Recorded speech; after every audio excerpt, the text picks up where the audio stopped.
Hello साथीहरू, म चाहिँ भर्खरै कामबाट आएको है। अनि 12 बज्ने छ कि 12 बज्न लाग्दा मलाई एकदम भोक लाग्यो, रातिको 12 बजे।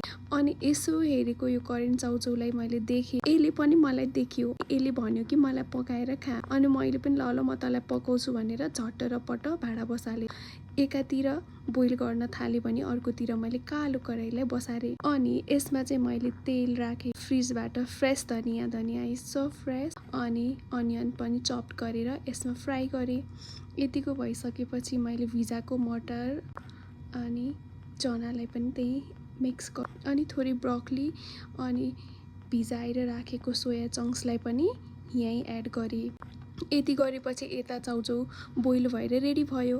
अनि यसलाई मैले यही भेजीहरूसँग मिक्स गरेँ। अनि यसको सिजनिङ्सहरू पनि सबै राख्न त राखेँ, तर पिरो हुन्छ भनेर डरले खान नसके जस्तो भयो।